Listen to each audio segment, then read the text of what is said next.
because of my APS, they told me that I was not a candidate for any type of clot buster.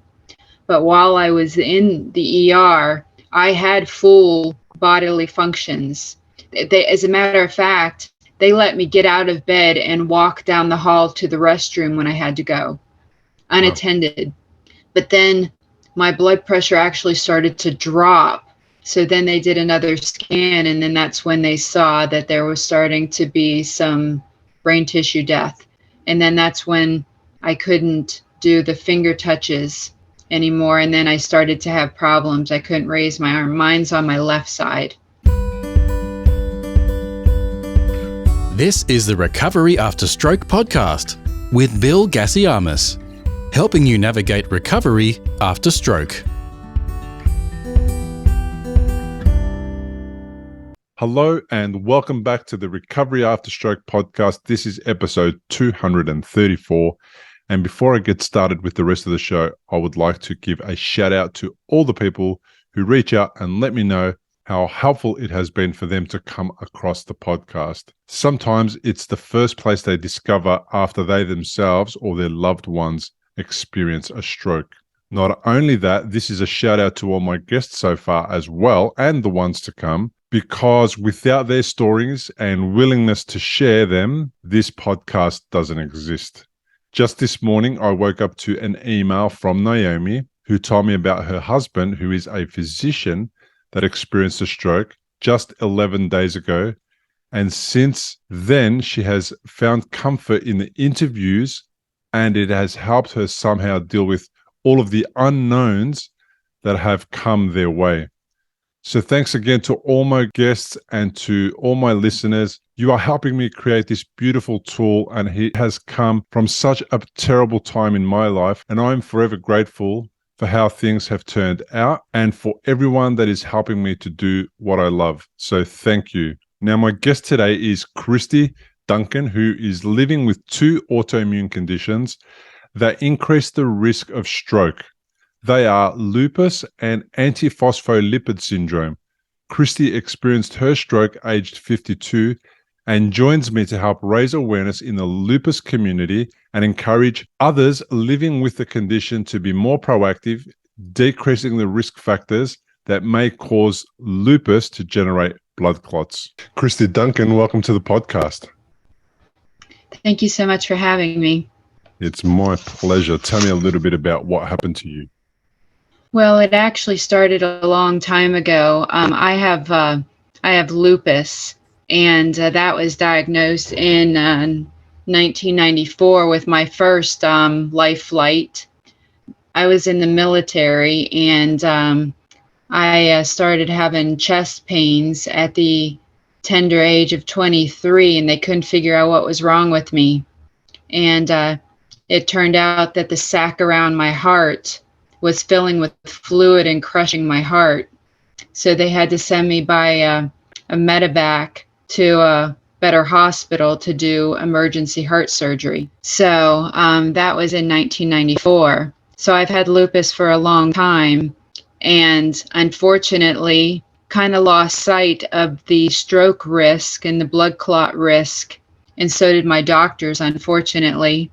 So that in November of 2021, it was Veteran Day of all things, which I find kind of ironic since all of this happened to me when I was in the military.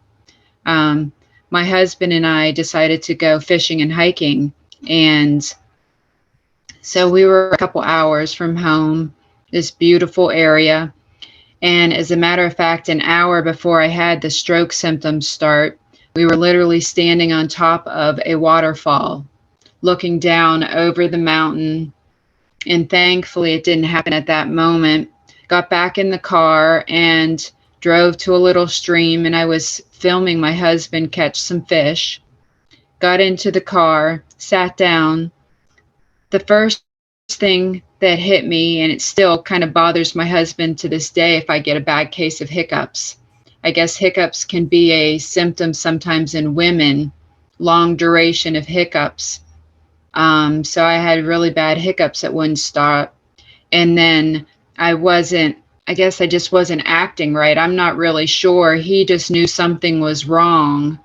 And I don't know if I was slurring to him or what it was, but he drove down to a little store.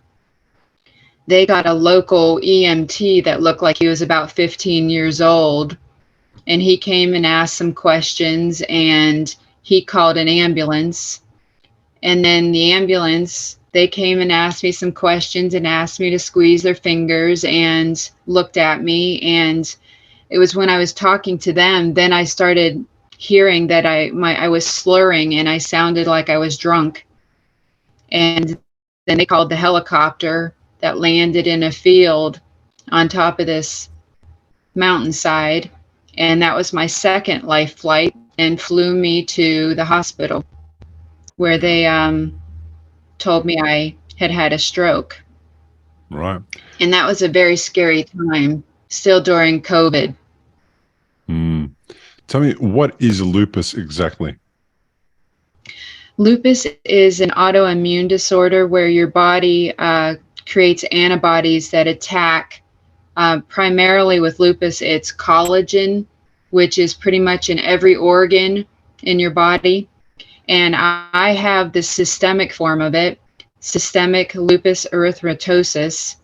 And I also have another autoimmune disorder, which is what actually caused the clotting, which is called antiphospholipid syndrome, where my body creates antibodies that attack phospholipids, which are on cell walls and in blood vessels. So basically, my own body turned against me. Yeah. Do the two conditions often go together, lupus and antiphospholipid syndrome? I think it's about 50% of lupus patients also have APS. Right. But you can have APS as a primary autoimmune disorder as well. Without the lupus. Right. But lupus in and of itself puts you at a very high risk for blood clots as it is. 4 times higher than the average population, as a matter of fact. What would be the regular way to manage the lupus condition for people who have it? So I've heard of a lot of people who have lupus. They live a long time. There's no real issue in their life most of the time, but every once in a while you hear that somebody who has lupus has had a stroke. So in the time leading up to your stroke, what was the way that you were managing those conditions? And did that management lapse and therefore cause the stroke? I would say that the biggest thing about lupus is it's an inflammatory type of disorder. So anything that you can do to manage inflammation, primarily stress, and there are medications like hydroxychloroquine is a very popular medication used to treat lupus. Mm-hmm. And I honestly should have been on blood thinners the whole time, aspirin or something, because of having the APS on top of the lupus, but I wasn't. So general treatment is trying to keep your stress levels as low as you can and keep your weight under control, blood pressure, cholesterol, the normal healthy markers like that. And it hadn't lapsed at that time. Right. Is it easy to keep stress levels low when your job is in the military? Well, that's what definitely brought it on. I attended a military school and then was active duty in the military. And yes, and what actually brought the lupus on, the first flare is what they call it whenever it gets very active, is a flu shot, a flu vaccination. So it triggered my immune system and then it wouldn't turn off. So with the stroke, no, my weight had gotten up a little bit, but I was working on getting that back down. But I was fairly active. I did yoga and exercised every day. We were hiking, did a lot of that.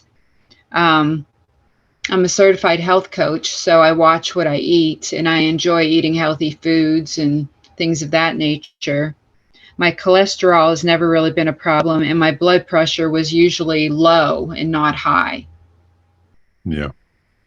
But one of the things when I was researching, the risk of a stroke increases approximately every 3 years post-diagnosis of having lupus. The risk of a blood clot, anyway. Right. So it's kind of like as we age and go into the stroke risk category anyway, because as we age, the older you get, the more at risk you are of having a ischemic stroke, more so than a hemorrhagic stroke. Then you've also got a condition which is kind of bringing you into that zone even more so than somebody who didn't have the lupus or the antiphospholipid syndrome. So you're gonna be at a very high risk. However, the doctor that you were seeing, was that your long-term ongoing doctor, the one that you have been visiting for a long time, or had you changed doctors over the years, and did perhaps the conversation about the level of concern, did it sort of ease as time went on rather than have you guys think that's focusing a good question. I think that being stable for so long without having a lupus flare had both in the doctor's perspective and in my own had kind of lessened the hypervigilance. But I had literally gone to a rheumatologist the month before I had the stroke. And I was going through menopause, so I was taking some hormones for that, which I know can sometimes increase the risk. That doctor knew that. And he felt also, because I was so stable and all of the literature indicated that I was not in the age group to be of risk taking the hormones, but I shouldn't have taken them. But I had taken birth control when I was younger with no issue. So again, a little bit of that overconfidence from a long period of time with no active disease. Yeah. When you took the birth control, were you aware of the stroke risk? It sounds like you are now, but did you know at the time that there was a stroke risk, and did you take that knowing that there was a stroke risk?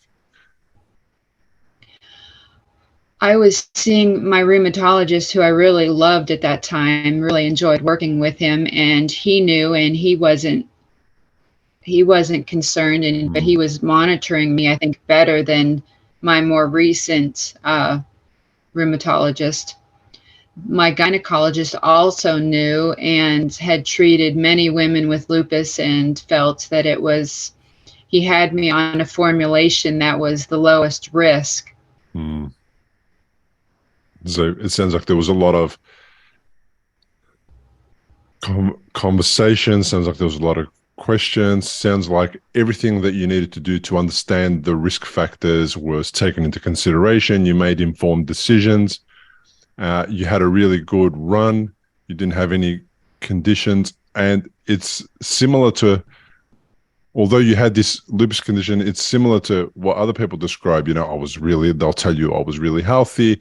I didn't have any issues. I ate well, I exercised, I did all the right things, and then I had a stroke, and I don't know where it came from. And it's usually a sticking point. And I'm not trying to come up with a reason why it happened or anything like that, but I'm just curious about the mindset that's leading up to your 52nd year. Mm-hmm. And then it sounds like it was on par. It sounds like it was on the right track. You guys went about doing most things. And it's pretty common when you have insurance on your house and you've never had your house burned down, you kind of say, well, I've been paying insurance for 25 years. Do I really need it? Like, it's a really interesting question that does come up. And then some people might make the decision that they don't need it, for example, and that's their decision. But then that protection mechanism goes away, and then you're kind of at risk of loss, a heavy loss. So that analogy, I hope it kind of gives people an understanding of the mentality of I'm looking for I'm looking for danger. There is no danger. I can let my guard down, right? And I also trusted my doctors to keep an eye on it, and I should have been watching it better myself. And that's part of the reason why I was really interested in being on your show, because I know I'm not the only woman out there with lupus who will either be faced with similar decisions or not. But even something as simple as a baby aspirin a day, the risk of taking the aspirin is so low, but the benefits are so high. And Yeah. I had lost a friend. I worked with the Lupus Foundation and was a support group leader. And I had lost a friend in 2016 with lupus. She had a heart attack, and she was very young. She was 35. Yeah. And then I lost another lupus facilitator in 2021, about 10 months before my stroke. She died from lupus complications, not specifically, I wasn't informed specifically if it was a stroke or heart attack, but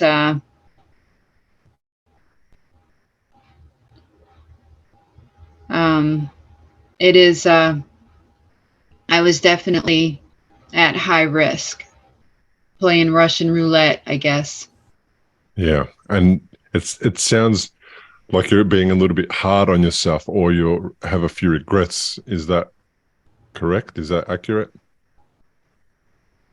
Oh, I'm being mild. I'm being well behaved compared to how I could beat myself up over this. Yes. Right. Very much so. I was very upset about it a couple days ago. And you're upset at yourself? Is it you that you get mad at? Yes. Frustrated at myself, at my doctors, just the whole thing. Yes. That something as simple as taking an aspirin a day could have prevented this. Yes. Trusting in the medical facilities so blindly. Yeah. It's a tough one. I mean, you only gain this knowledge in hindsight. You don't gain it without this crappy situation occurring, this incident occurring. And that's the thing. The shit has to hit the fan before you know it's happened. And then you can only deal with it once it's happened. And I would ask people that are going through something similar to you is to have self-compassion for not knowing what you didn't know, to be your own advocate now, your best advocate now, and to try and moving forward, take the role that you now know may have been the role that would have made your condition potentially stay calm and not have a flare up, and be understanding that you're not the only one that's in the situation that you're in because of lupus. And if you would talk into a friend of yours who has lupus and had the same situation occur to them, and they were hard on themselves, how would you speak to them about their own, I'm not sure if the right term is self-loathing, or how would you go about sort of trying to ease their suffering at that moment? I would definitely challenge them to forgive themselves. Like you said, you don't know what you don't know sometimes. And again, that's why I'm hoping that maybe this podcast will reach, and I'm going to share it with the Lupus Foundation in the hopes that it will reach other women and spark some deeper conversations with their doctors of what their risk level is at, and is there something that they can do to mitigate that. I just love that idea. What you're doing is such an amazing thing because it's exactly what's necessary. I love that what has happened in this situation is you're automatically thinking of other people, and you've been the one that, in order to raise awareness for other people, you've had to go through this thing. It's such a paradox. Like you have to go through something so serious and so life-threatening, but what comes from that is this amazing need to reach out and ensure the safety of others because you're wiser for your journey. You know more about it now than you did beforehand, and the first thing on your mind is, let me reach out to the rest of the gals and let them know what happened to me so that they could be a little more informed, prepared, mitigating more of the risks. I think that's an amazing thing. That's fabulous. And I hope that brings you some comfort and some, and I hope that eases, you know, that other part of you who's angry and frustrated, which is, I think it's also absolutely okay to be angry and frustrated at yourself, but it's just not useful. It doesn't have an outcome that's beneficial to you, your condition, and your ongoing journey. However, I appreciate that you're there, and that's okay. But I hope that angry person part of you is eased a little by this other version of you, who is the one that is the compassionate, caring one and is thinking of other people. It does help. I became a health coach so that I could help people, and I have done some videos about my journey with the stroke on my YouTube channel, and I think it will be an opportunity to leverage my experiences in the future to help others. Yes. Because the point of the matter is we listen more to people who come from a place of understanding than we do from somebody who just doesn't know what we're going through. The doctors tend to not know what we're going through. That is one of the fantastic and strange things, because we never want them to know what we're going through, because the only way they're going to know that is to have had a stroke, to be in our shoes. And that's such a terrible way to know what it is that we're going through. And therefore, that makes them a little disconnected from what the shell that we live in feels like inside, and how it expresses itself differently on the side where you might have your deficit. For me, for example, it's the left side. I feel completely, totally different on the left side as I do to the right side. And I had this conversation with a friend of mine just yesterday, and we were talking about how I don't like exercising. I don't enjoy the way that it makes me focus on the way that my left side feels when I'm exercising, as opposed to how my quote unquote normal right side feels. And as a result, I avoid exercise because it has moved on from being exercise and enjoyable to this constant I'm out of balance conversation, or everything's not the same conversation. And the only exercise that I do, which I do as much as I can and I love, is I ride a bike. because with an electric assisted motor in the bike, it makes me not have that conversation in my head, the one where my leg feels weird when it goes down as I run, or my arm feels strange as I move it. It makes all of that noise go away, and therefore I can just move. And trying to have a conversation like that with the doctor is near impossible. And it's why I started the podcast, because I needed to speak to people who understood what I was saying, so I can feel understood, even though my doctor, who was extremely helpful, didn't understand that part of me. I was okay with that. You start to get to the point where you're okay with that. And then what I love about your journey so far is then you've become your own self-advocate.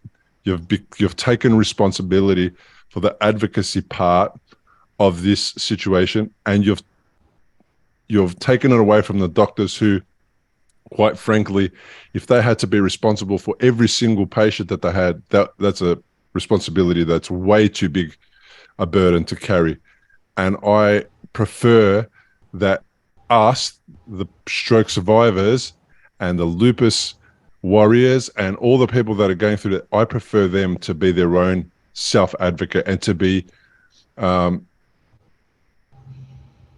so focused and passionate about finding out what else they can get their doctors over the line with, what else they can ask their doctors for help for, because doctors sometimes just don't realize that you need additional support. They look at the charts, they look at a very brief summary of what's going on. They may only have 10 or 15 minutes to consult with you, and they've got to make all these decisions in that time.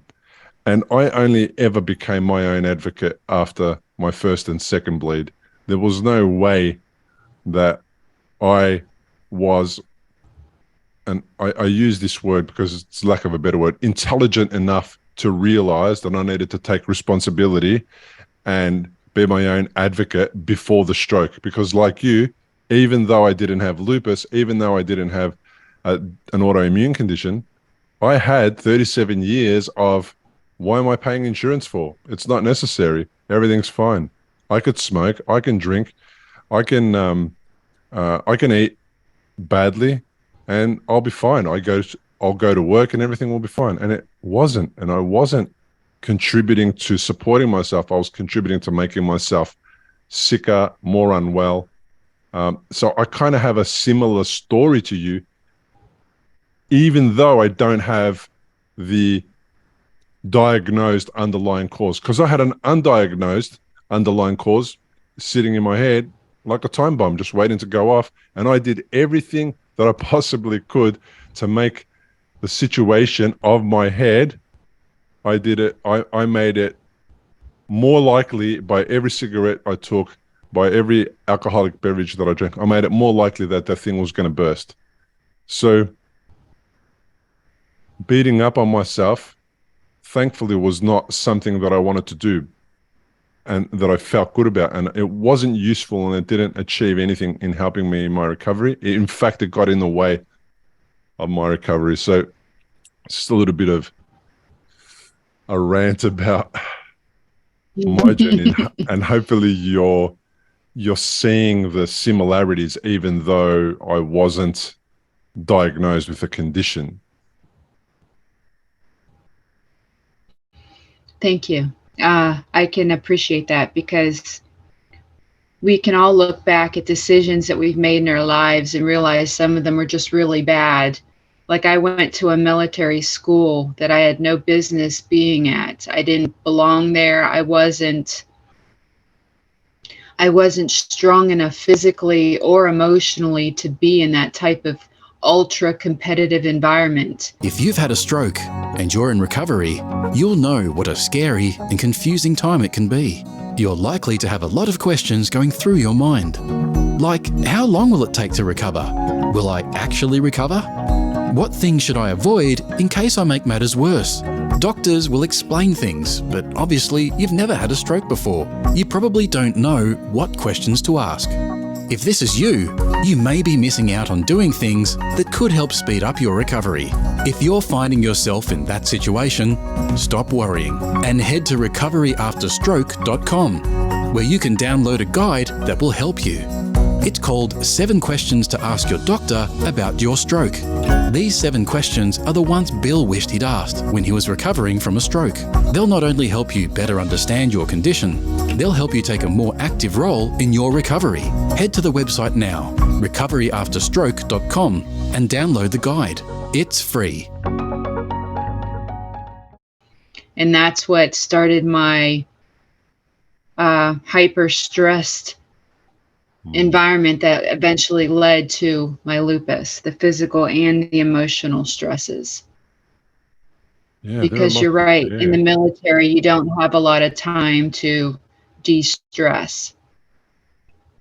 Yeah, that's a lot to bear, especially when you're a young kid. You know, some people are teenagers when they join the military, others are in their 20s or whatever. It's a lot to bear. You're just barely coming out of being in the most oblivious time of your life, you know, when you're a teenager, which is the best, potentially. And then you go into this other world, which I understand is necessary, and it requires people to continue to be a part of, but it's not for everybody. But how do you know that when you're, I'll say this, but don't take it the wrong way, when you're so young and dumb and you haven't lived and you don't know about life? How do you know? Until you make the wrong decision, you just don't know. Right. And I mean, sometimes you just have to look at why do you make the decisions, but sometimes you can only look back with wisdom on those when you are older and you see alternatives that you didn't see at the time. Yeah, absolutely. And then you can redirect, and that's part of our growth, is to redirect and make less of the mistakes that we made when we were younger, because we've already been there and we know we don't need to go down that path. It's definitely how my life has got calmer and better. And I hear about people who are older than me. I'm 48, so I hear about people who are older than me who say, oh, everything's sort of, in their later years, everything's chill. They know exactly what they need to do. They know how they enjoy their day. They know what pastimes they're going to occupy their time with. I think what it sounds like to me is that they've very much realized and learned what are the things that if they repeat, they won't enjoy, that won't be beneficial, that won't be useful, that won't be helpful. And they just weed them all out over the years. And then by the time they get to their, 70s or wherever, there's just nothing but wise decisions and wise choices for many of them. And I feel like that's why, these older traditions and these older communities of Native people, that's why they had the elder who, was depicted as being old and grey and wrinkly and always talking to somebody who was younger than them and sharing their wisdom or giving guidance or whatever it was. I feel like that was lost on me when I was younger, but as I've aged, it is starting to become more apparent to me that although I want to be connected with younger people, I also really need to understand, for me, what the next 20 or 30 years is going to look like and how I'm going to get to be the wiser elder.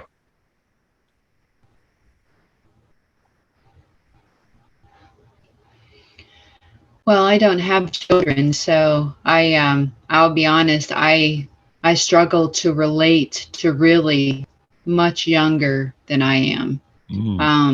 I can relate to the 20s and the 30s, some things that I work with, but I mean, I find it easy to talk to people about anything and everything, but to go back to when I was a teenager, I mean, my husband and I have talked about this, even with music.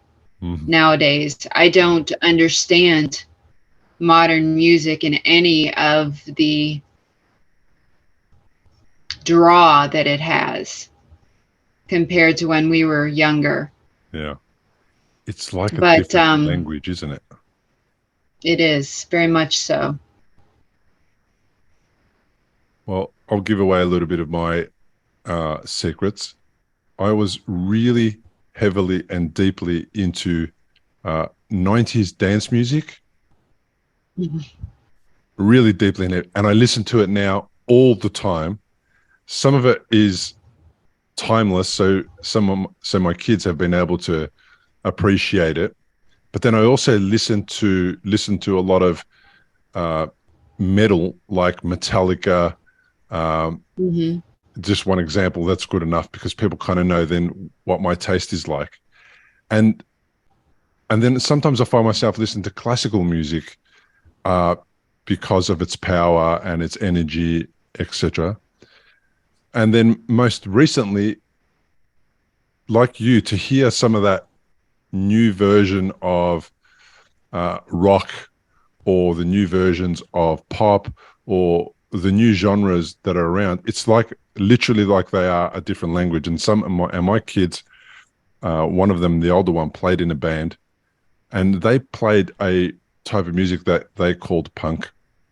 It was not like the punk that I recognized from the late 70s and the early 80s.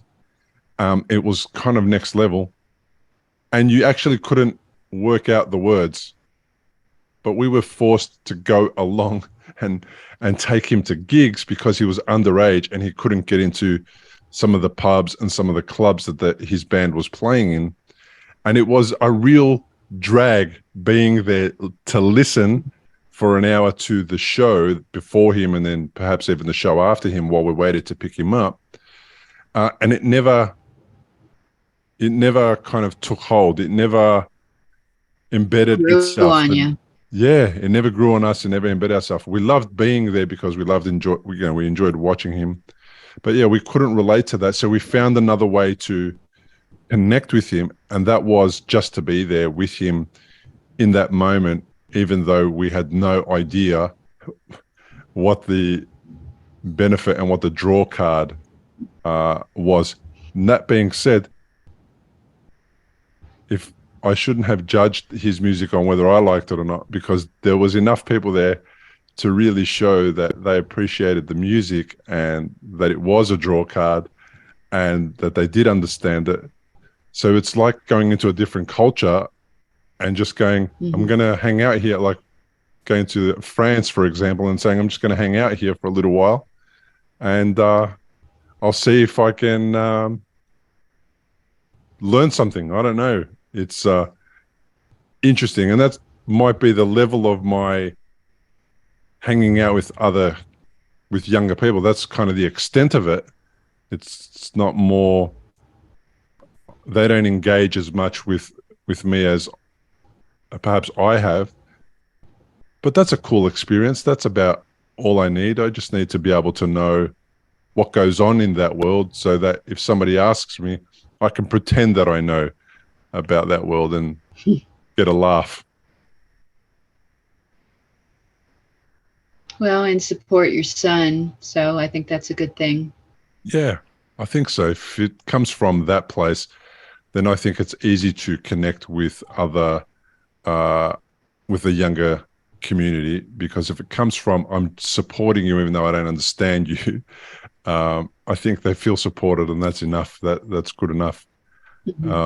I'm wondering, with regards to the stroke, how long did it take for you to get to hospital and then released from hospital? How long did your hospital stay take? And then what were you left with that you have to overcome and recover from?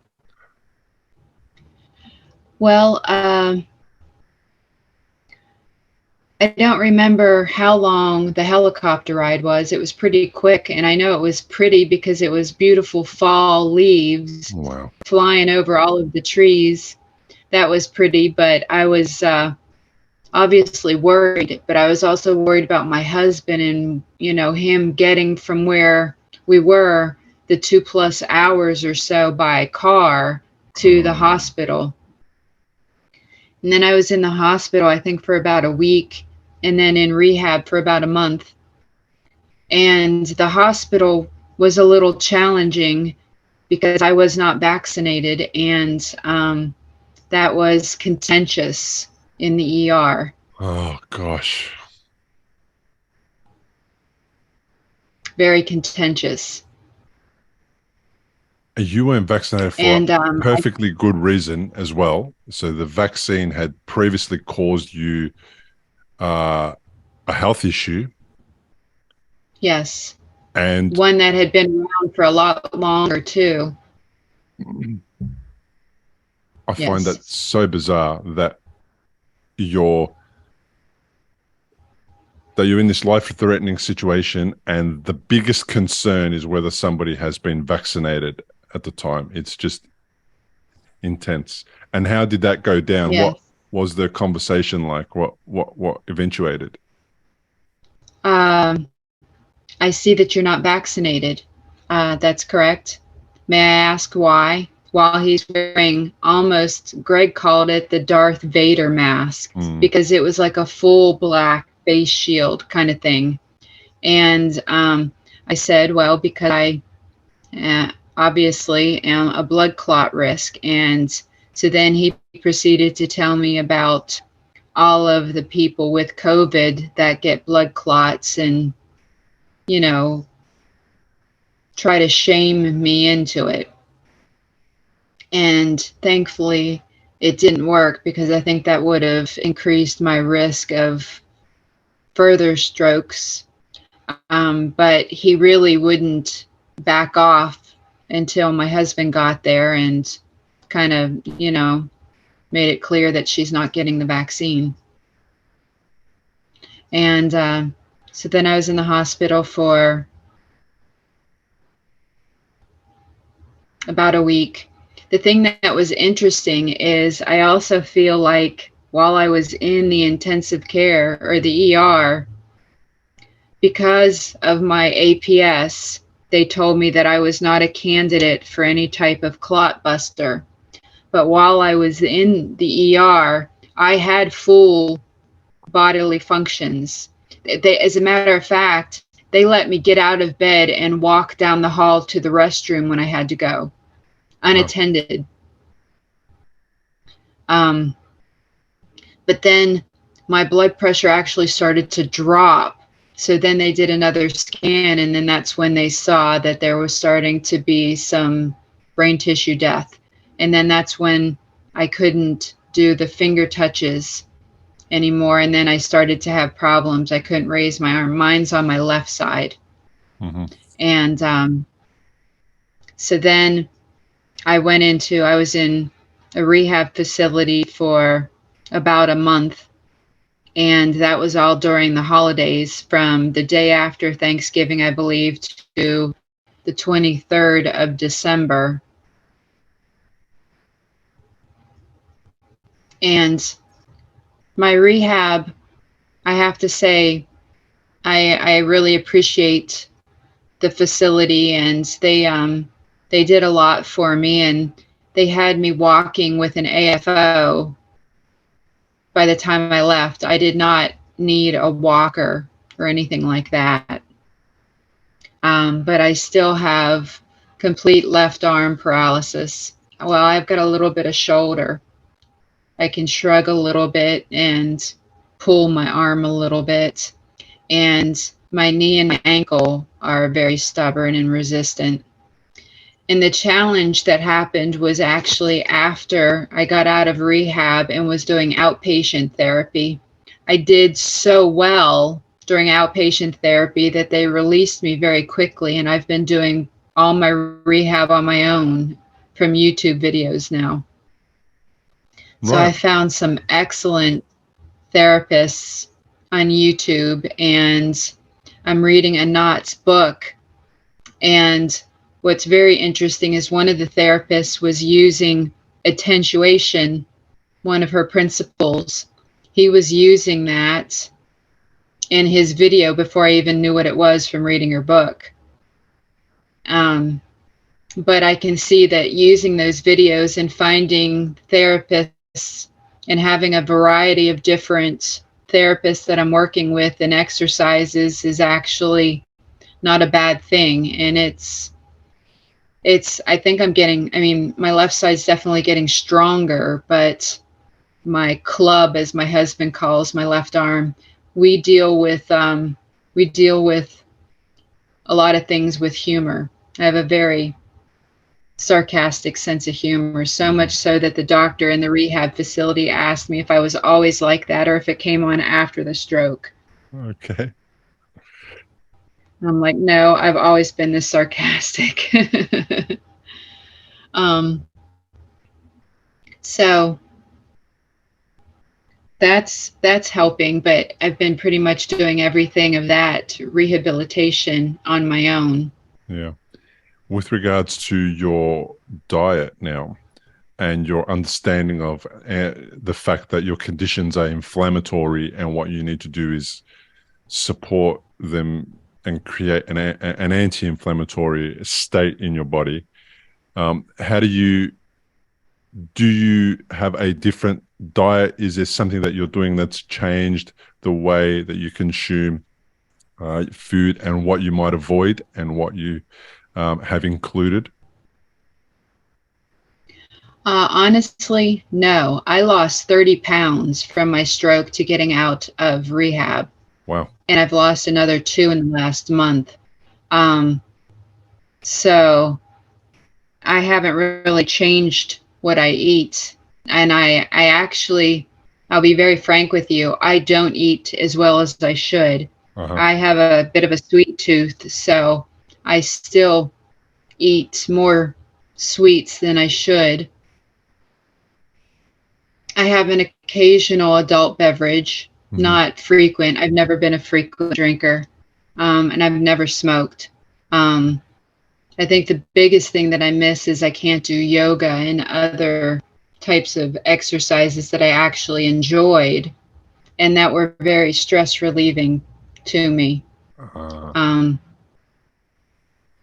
So as a result of the condition that you're in, you can't do yoga because is there spasticity in your muscles? Is it because you can't get into, well, some of those, because of your arm, some of those moves won't be possible. Right. Tell me about how I that's a have challenge. to try a chair yoga. You never I'm tried looking it? for some chair yoga to see if those might work. I'm actually doing a retreat with 2 of my college roommates in June, and it's a lot of breath work and yoga, but I'm going to do that from a chair because I know I'm not going to be able to get up and down off the floor comfortably. I may be able to do it in a limited space. I mean, I have fallen one time and I had to get myself up, so I know I can do it, but it's not a comfortable type of situation. And with the one arm, it actually puts a lot of stress. I don't know if you or any other patients have mentioned just about how it puts a lot of stress on the functioning side to make up for it. Yeah. For me, it tightens my right side muscles and it gives them it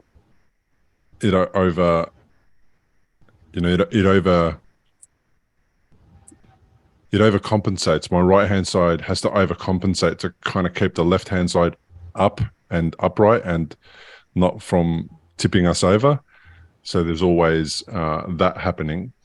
What were you in active duty at all during your time as a person in the military? Yes. When the lupus first flared and I had the flu shot, I was active duty, yes. And as a matter of fact, that was another interesting situation. I was very sick, having chest pains and spiking fevers, and basically they couldn't figure out what it was, so they just sent me home. They kept sending me home until one time I just was like, I'm not going home until you figure this out. And then they did a chest x-ray, and that's when they determined I had pericarditis, and my heart was grossly enlarged due to the sac around the heart. And recently, have you still been involved and employed in the military, or has that career ended? No, I was medically retired after the lupus diagnosis. Okay. I'm asking because I'm wondering, was your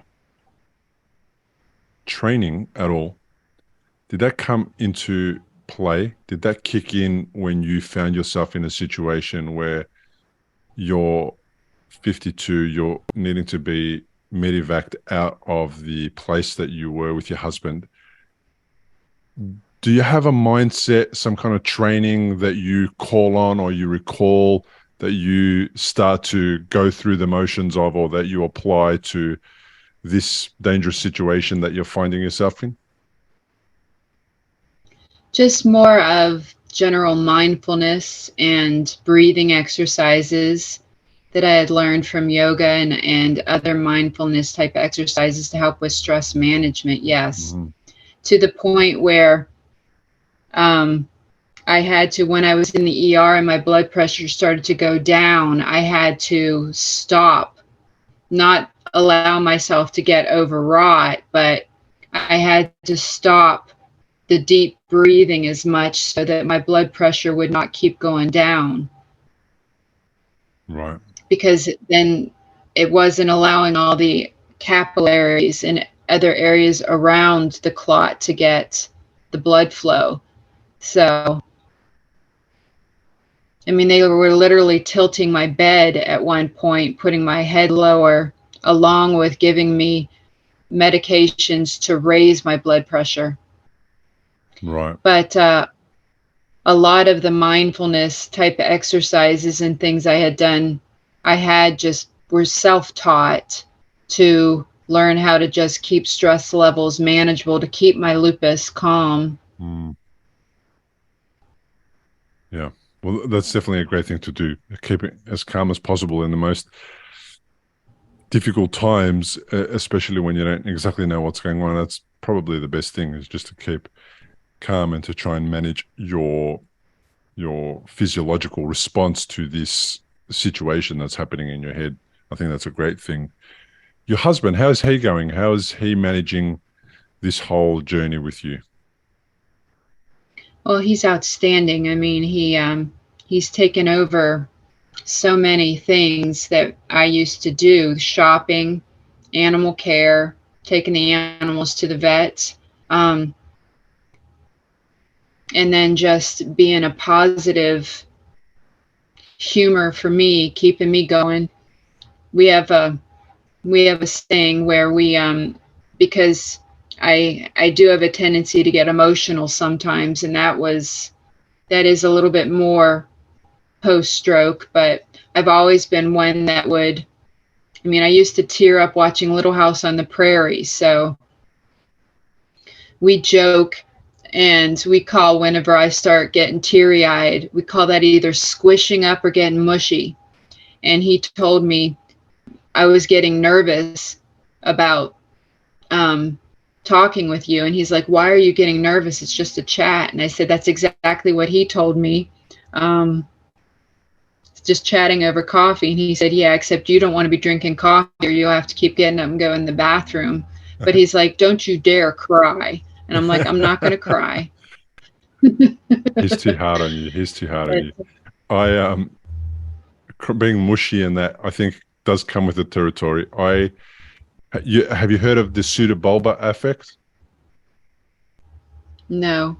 Okay. It is a condition that ails stroke survivors and people of neurological conditions, where uncontrollable crying and or uncontrollable laughter is one of the side effects of having a neurological challenge.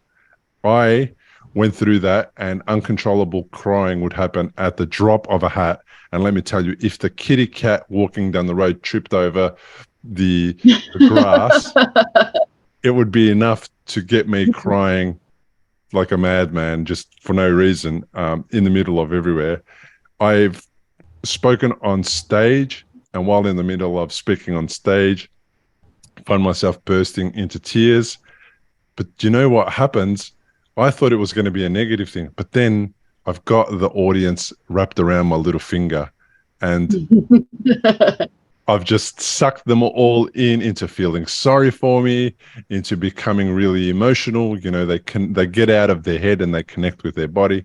And it's a real lovely opportunity to sort of be a man, be on stage in front of potentially a few hundred people and cry.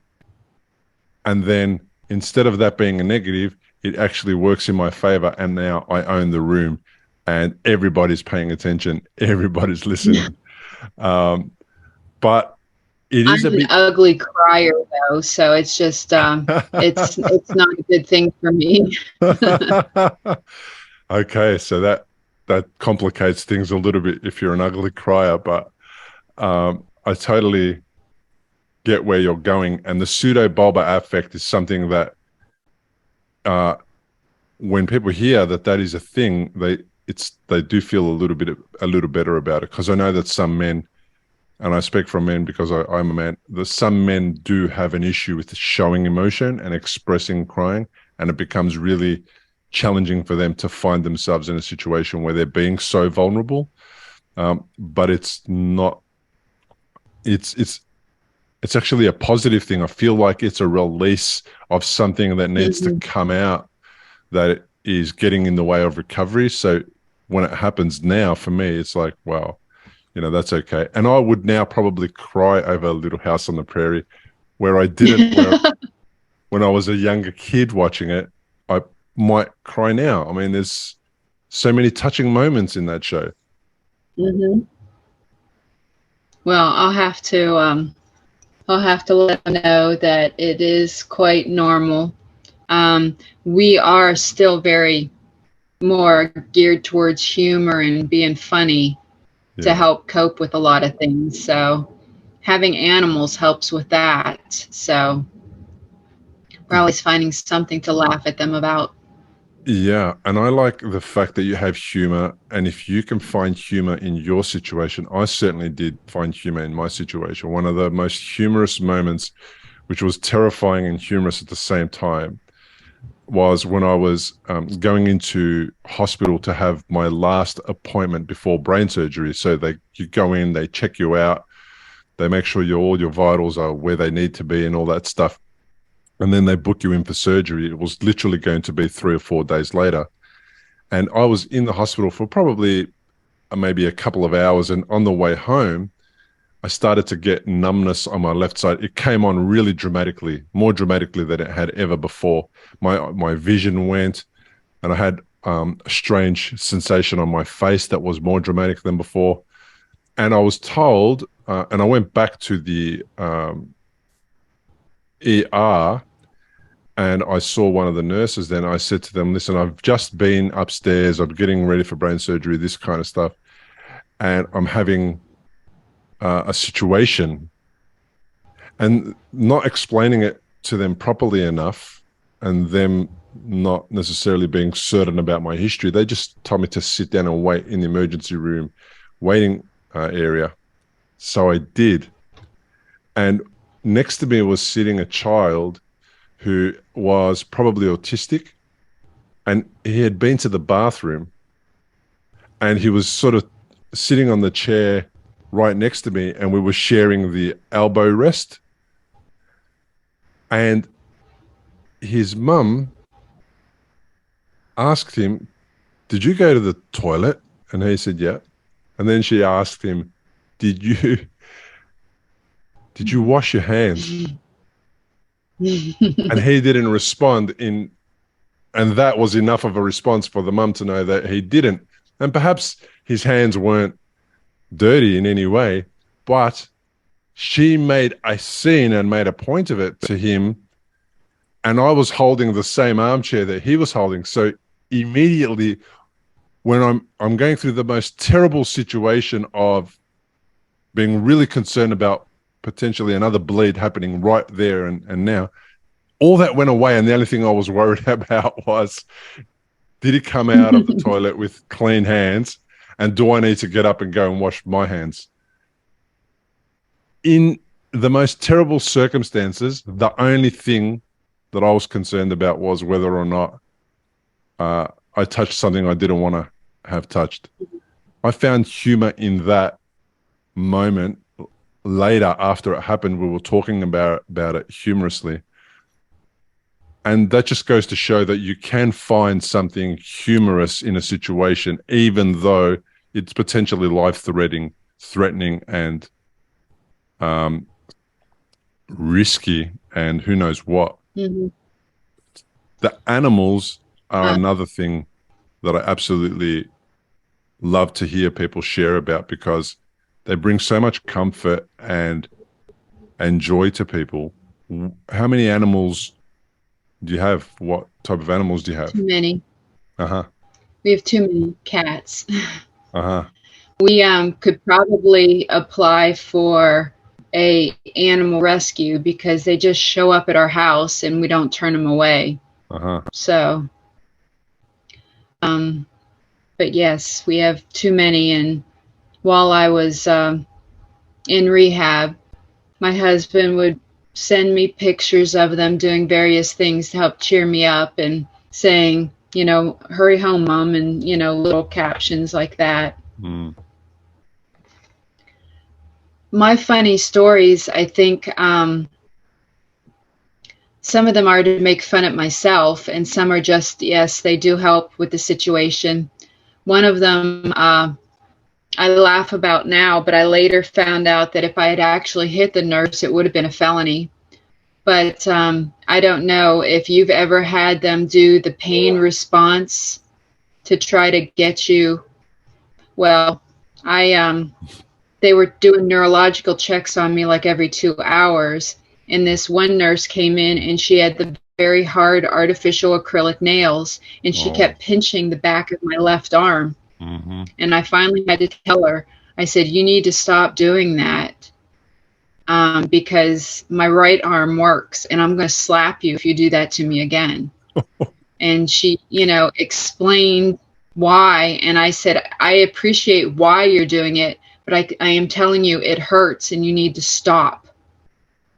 And she did, thankfully. I mean, I had bruises on the back of my arm from those sharp little fingernails. Yes. She didn't realize her strength. Right. And another time was just a funny series of events when my husband was gone one day, and it was just, I just realized how funny it was when I looked back at it. So then I recorded a little audio and I shared it with some of my work friends to kind of bring them up to speed and to share a little bit of, you know, a day in the life. And I called it Lunchtime Adventures, and they all just thought it was hilarious. Then another time, I fell underneath the house, and it was very minor, but I just I did another recording of it and just kind of walked them through in slow motion how it happened, like the placement of my legs and how I was leaning forward in a lunge, and my foot slipped, and then I went down on my hands, and I was wearing a raincoat, so then my elbow slipped, and then I'm literally face down in the mulch underneath the house, hoping that none of the cats had used the bathroom in the mulch so that I didn't have my face. And I mean, I just had to laugh about it, and just I'm laying there, my face in the mulch, both arms spread eagle, just laying there. And all I got was a tiny little scratch from my glasses being pushed up on my forehead. Yeah. So very, very blessed, but just have to look at it from a humorous perspective. Absolutely. Even 9 years after my first incident, the falling over thing is something that happens to me. So this is a real dramatic situation. we've gone for a drive to see some family across one of the borders. I live in Victoria, and we went to New South Wales, and it's 1,000 kilometers. And we drove there, we saw them, and on the way back, we're driving, and I'm looking in the rear vision mirror, and I see this car with a trailer on the back of it roll. It rolled. It tumbled and tumbled and tumbled. And I stopped on the freeway, pulled over, and expected to see the worst thing when I went to that car. So I've run to the car. I've got there, and there's no one in the car. And we were doing 100 kilometers an hour at the time, which is 60 mile. And the guy whose car it was who rolled, in the time that I've stopped my car, we're talking about not even 30 seconds, and the time that I ran back to his car to check up on him, and everyone else was stopping as well. He was already on the phone calling a friend of his saying, "I've stuffed up the car. Come and get us out of here. Come and help us." And then I was looking around for a passenger. Was there any passengers? And there was a passenger, and the passenger was telling me, everything's cool. We're all right. Nothing to worry about. And I'm like, should I bring an ambulance? Should I call for help? And then, no, we're good. We're all good. And it was just absolutely shocking. And it was the exact opposite to what I wanted to see. And it was amazing. It was fantastic. So it literally took me about another 2 minutes after first approaching them to head towards my car. So now these guys are in a car. The car has rolled. It is totaled. They are out of the car, walking and talking, telling everyone to calm down and keeping us under control. And I've walked past the scene of the accident, and I've gone to get off the grass onto the road to go into my driver's seat, and I've tripped over and I've fallen on my face, and I was wearing sunglasses and I smashed them. And my wife, who was looking for me to try and work out, is everything okay? Because I asked her not to get out of the car to make sure everything is okay. Then immediately became worried about why I was on the ground face down and why I had scratches on my face. And all I could do was laugh about it. I said to her, "Those guys are all right, but I think I might need to go to the hospital." I didn't need to go to the hospital, but I did crack my head on the ground when I hit the ground. It's like, it still happens to me. 9 years after the initial incident, the left side didn't realize that I had stepped off of the grass onto the road, and it kind of wanted to stay where it was. And as a result of that, I stumbled and fell, broke my glasses, scratched up my face, and was the most injured person at the scene. And those guys were in a rolled car. I don't get it, but that's the way it goes sometimes. Well, I was just excited to hear you say that you ran. I never enjoyed running when I was in the military, but I was in the kitchen making tea or something the other day and just told myself, one of these days I'm going to do a 5K again. And if you had asked me that this time last year, no, I still would have been in Strokeville. 2 years ago, I never would have. I'm like, why would I ever want to run a 5K? Yeah. And now it's because I can't and I want to. I love it. You should do it. Now, a friend of mine I interviewed very early on in the series, I'll share that particular interview. Her name is Donna Campisi, and she has dropped foot, and she ran a proper marathon. She trained and trained and trained, and she became she overcame that challenge, ran 40 kilometers with drop foot. She trained with it. She got personal trainers and everything. And I interviewed her way back at the beginning, before the podcast was called the Recovery After Stroke podcast. for episode 28, and the episode's called Running After Stroke with Donna Campisi. And let me tell you, the amount of people that I've heard who have overcome really dramatic deficits, who have been able to complete marathons or half marathons or do some crazy things that I never would have done before the stroke. They're doing them after the stroke. I think it's amazing. And it took me a couple of years before I felt comfortable to start going back to the gym and running on the treadmill, because I can't, even though I can run to my car, I'm at risk of falling over, because exactly what happened to me during that particular time, seeing if those people needed help. Because my leg doesn't give me the same feedback as the right leg, I'm at risk of hyperflexing or overextending my knee. Mm-hmm. And also my leg hits the ground a lot harder, so it doesn't hit it nice and smoothly and subtly like my right leg, and it kind of just jars all the time, and I feel like it would be impacting my hip negatively, etc. So it took about, I would say, a few years, and then the first time I went back to the gym to run, it was so uncomfortable, and it was so it was so, oh man, it was weird. I can't explain. I didn't really enjoy it. My leg would fatigue far quicker. So my right side wants to keep going for kilometers and kilometers, and my left side's going, I'm done. It's a few hundred meters and I'm done. I don't want to go any further. So it's a complete mind struggle to continue to make my leg do the task to run. So when I was in therapy and my physical therapist asked me what was one of my goals, I said to him to run. And he was like, okay, cool, we'll do that. Do you want to run marathons? Or what type of running do you want to do? And I said, I just want to be able to run across the road in case a car's coming and it's unsafe and I need to get off there.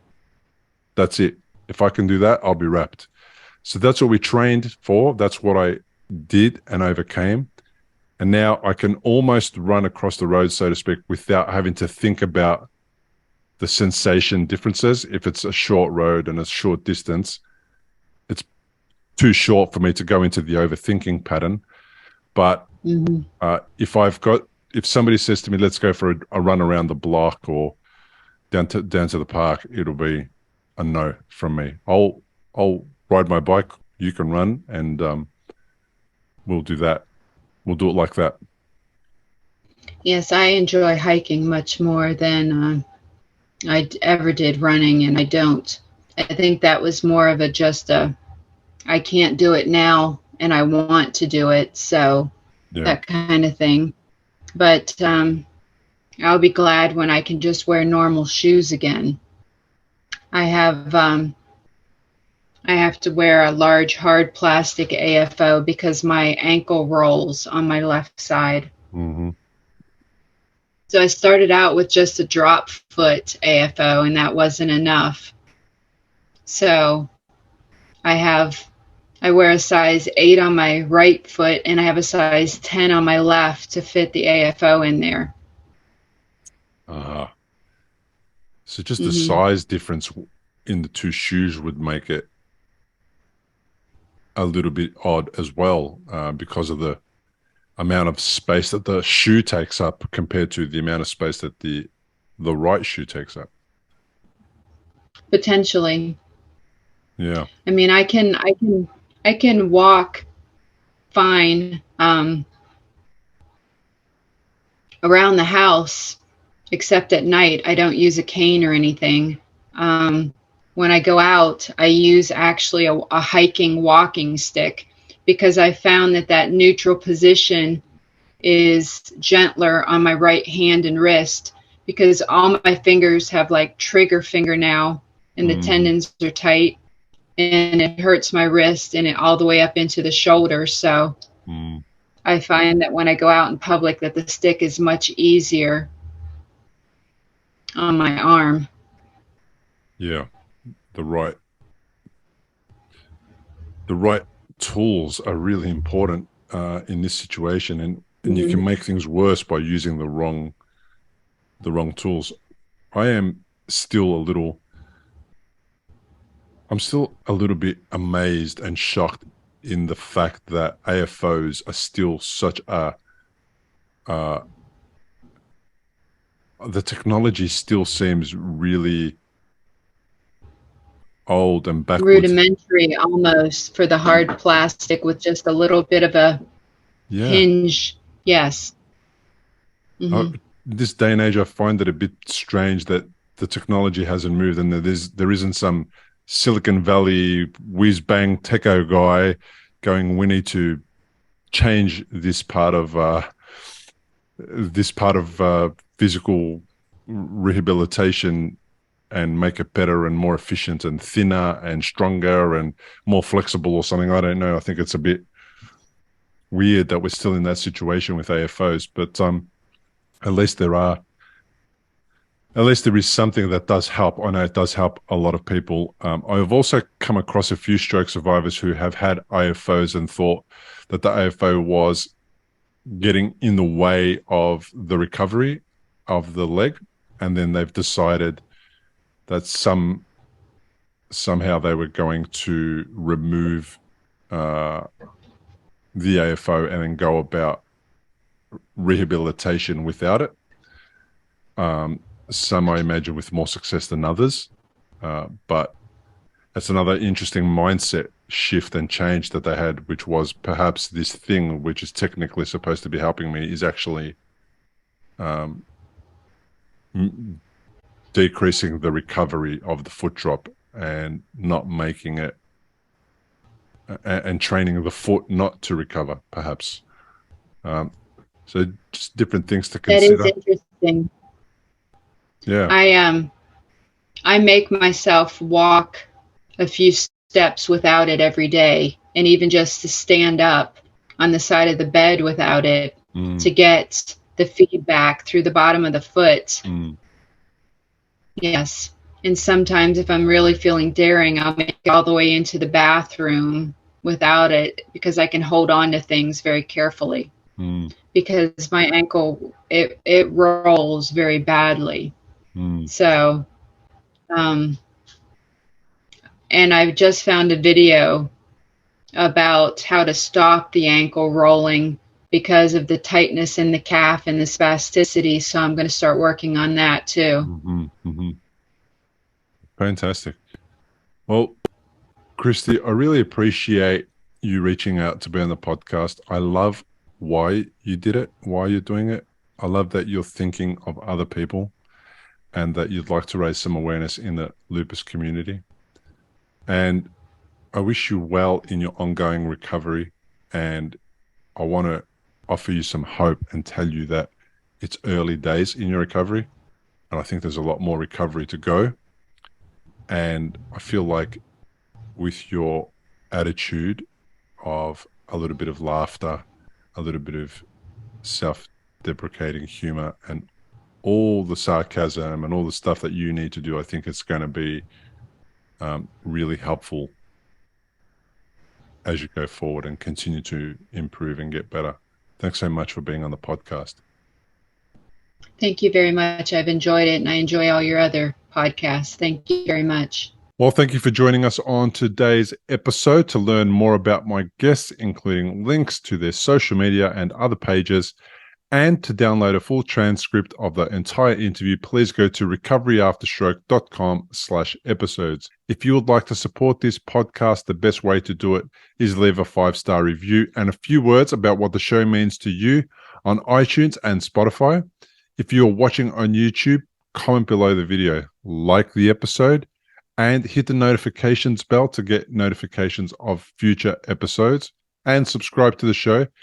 These things make it possible for the algorithm on all these networks to assume or to believe or to think that the show is worth putting in front of a whole bunch of other people. Every time you do that, it gets spread to more and more people who need this type of content. People like Naomi, who don't know they need this content until something happens and they have nowhere else to turn initially. So I would really appreciate it if you interacted with the episodes as much as possible wherever you possibly can. Also, by sharing the show with family and friends on social media, it will make it possible for those people who may need this type of content to find it easier.